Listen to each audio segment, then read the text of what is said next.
Of course, the easiest being lying down with knees bent, feet flat. Maybe having a little pillow behind you if your neck is tender. And then I encourage you to either take your arms wide with palms up, or slide your hands to your own body, one toward the belly, one toward the heart. And either way, beginning to lengthen the next few inhales.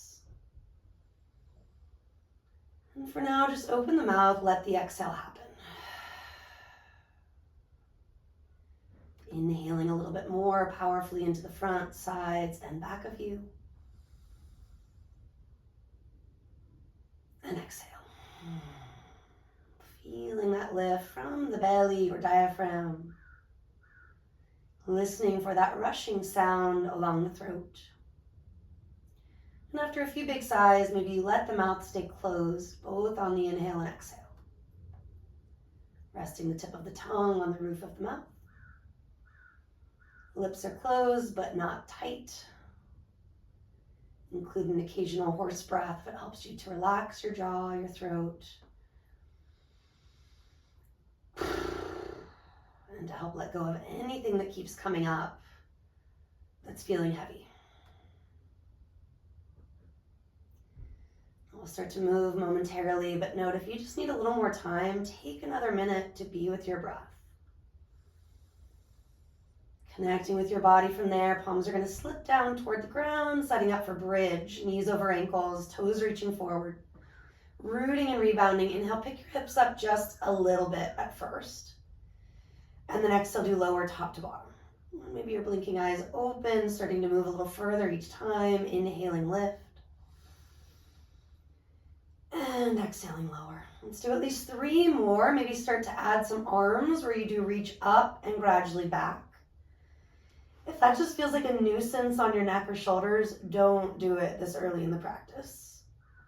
You could also take robot, something in between, triceps down, fingers reaching up.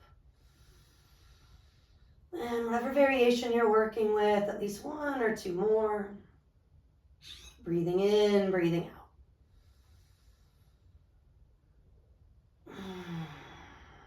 And this time, when the hips come down to the ground, let your palms release back to the floor if they're not already. Snuggle your shoulder blades away from the ears and reach your heels up toward the sky. The big toes are together. Take a deep breath in, and as you exhale, just feel the belly drawing down toward the ground. Your back's not going to flatten, but it's moving in that way. Another deep breath in. Exhale, let's lower just the right heel, roughly halfway. Point that foot, inhale, lift your leg. Exhale, lower just that left heel, roughly halfway. Point your foot, inhale, lift your leg. Exhaling, lowering both heels simultaneously, maybe a third of the way, halfway. Inhale, lift. Next exhale, lead with that left heel, lowering maybe a little further.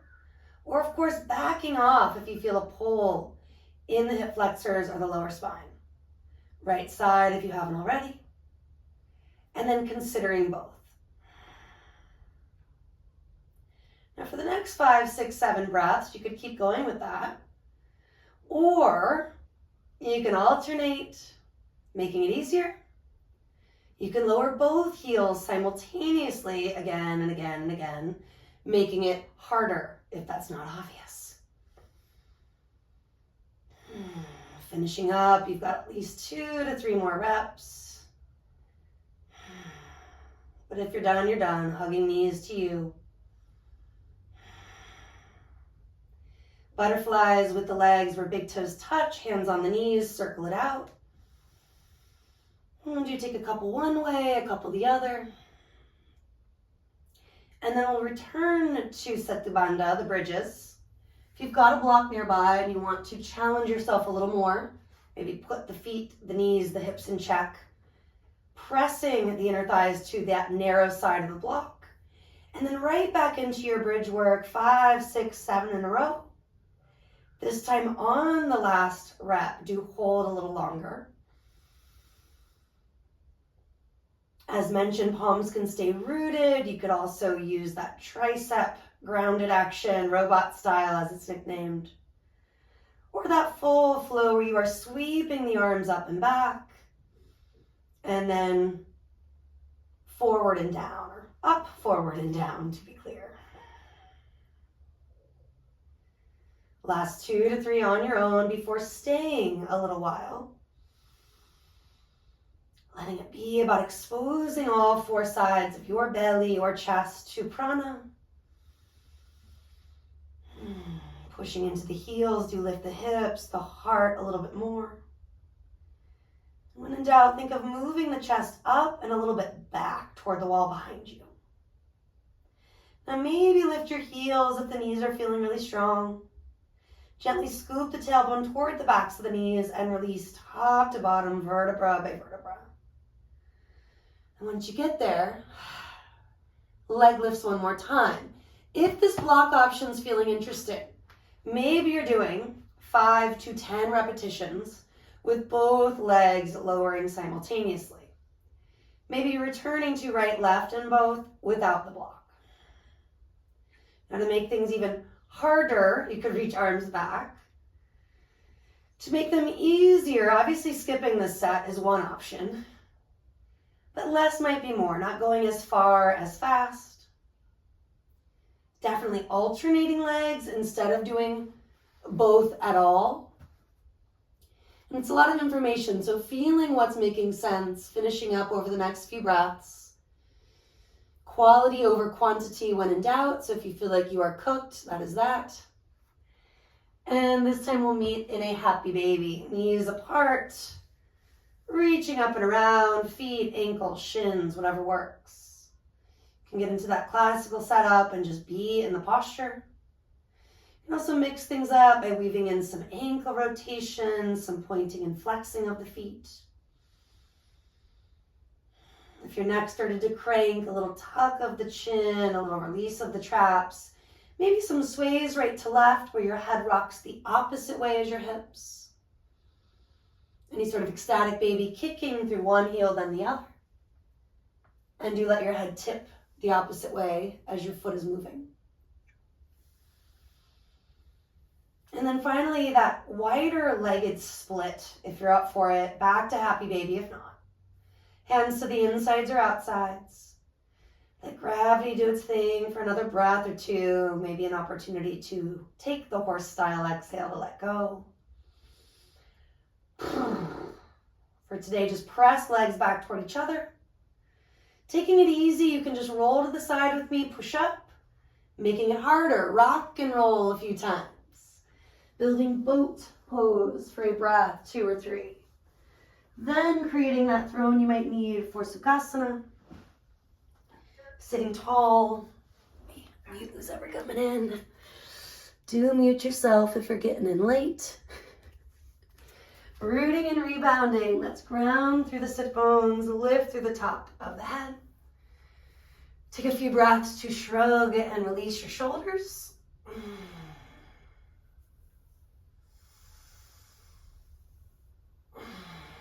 Breathing in, breathing out. Maybe you want to reverse. Maybe you just want to keep it simple.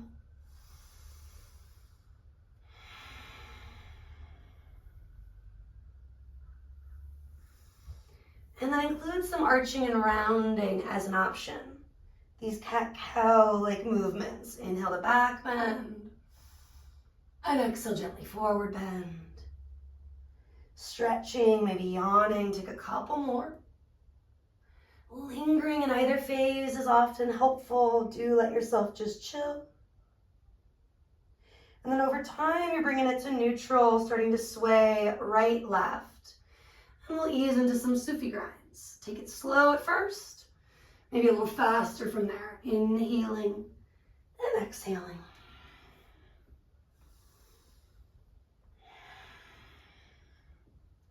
And again, you'll take it the other way. Maybe more than once, if that just feels intuitive. And then eventually back toward neutral, rooting and rebounding. We're going to add some arms here, stretching them wide. Let the palms spin up, reach up. And then slowly integrating all sides, hands to your heart.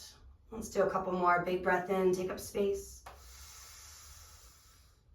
Full breath out, hands toward prayer. One more time, you inhale. And you exhale. Now stay for a moment here. Maybe lick your lips, swallow. Noticing without judgment where your mind has gone. So often it's to something we cannot control from the past, or something that is in the imagined future. And noticing without judgment, let your mind come to the quality of your breath. Softening those spots that need the reminder. It might be your belly, your throat, the mind's eye, maybe all three.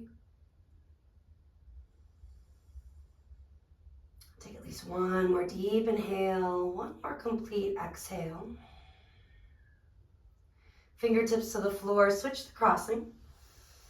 And we'll repeat most of what we did there. So again, a little rock and sway. Rooting down actively through your sit bones, lifting through the top of your head. And then maybe a few traditional shoulder rolls, or of course mix it up sooner than later. Not only going forward and down, but maybe one shoulder at a time. A little self-massage, a little body work if that's calling you. Similar here as we flow into a few cat-cows. Keep the toes bright, those rooted sit bones and outer ankles. And move with your breath, which could include kind of hanging in one phase or the other. And maybe it's not the one that feels as good, but the one you need more. And after at least a few breaths exploring that, you can start to move towards Sufi circles or continue with anything else we've done so far. Little rock, sway, side to side. And you move from there, circling forward and around, back and around.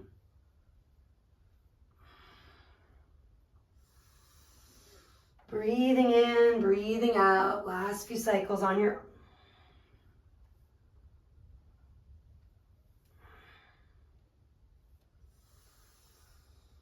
And then again, recreate that grounding action.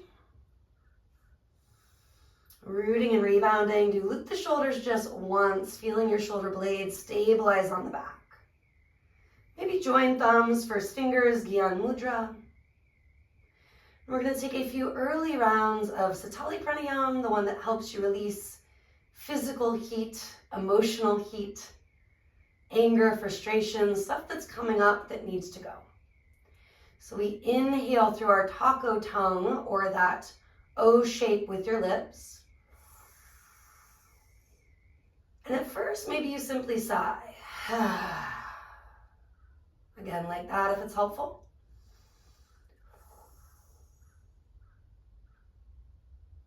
And then perhaps the more traditional approach, still working with your taco tongue or that O shape. Close your mouth gently. Exhale through both nostrils. 2 more.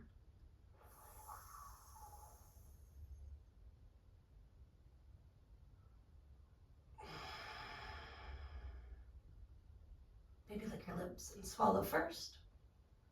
Last time from there.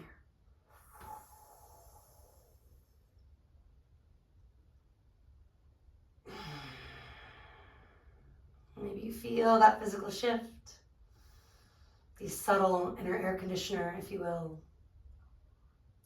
And if you feel a little too chilly, you can always rub palms, turn off your fan or AC, whatever you need. Push forward, come to all fours. Now a few moments to brighten fingers, ground through the tops of the feet, do what you need to do to open things up and wake up. And then a few basic cat-cows, arching and rounding. Similar to what you did seated, but maybe you can take it a little further with that range of motion. Not forcing things, however. Notice when you exploit areas that are naturally bendy, like the neck or lower spine. Can you get into the area in between, the mid and upper back, the thoracic? With that said, we're going to move into the wrist and forearm stretch, where you spin your fingers towards your own knees or toward the back corners of your mat. And brightening thumbs, pinkies, moving through some slower cat-cows, or just some rocks and sways. So often when we feel like our wrists are vulnerable, it is stuff sitting above and below the actual joint that is needing to be opened up, creating that natural flexibility, that mobility that we are seeking. And then, of course, stuff that's needing to be strengthened, so we're not relying too much on other areas that might be doing more than their fair share. Spin the hands back around one by one, coming onto your fingertips, and then slowly sit back on your own heels, or take something that works. Circling wrists once or twice each way. Maybe weaving fingers together, and from there, a little spaghetti meatball action. If you're wondering where's the spaghetti, right? It's this one. It can be awkward, but in a good way for our coordination. Shake it out, maybe raising your energy, bring the hands up. And you can start to circle once again, or keep on shaking those hands back down. Take at least one more big breath in. Choose to let it out. A little more pranayama early on. We're going to walk our hands forward. Separate your knees roughly mat width, big toes come together. You're in lion's posture, simhasana. Now this could be it, just breathing in through the nose, out through the nose. Maybe breathing in through the nose, out through the mouth. Or full simhasana pranayama, where you scrunch the face. Exhaling, do stick out your tongue. As the tongue points down, the eyes look up. Inhale.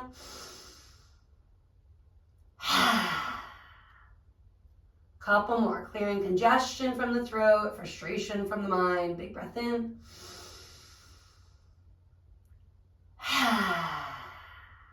Now, if you feel like it's creating strain, less might be more. If you feel like you need to let it out, do. Big roar. One more time.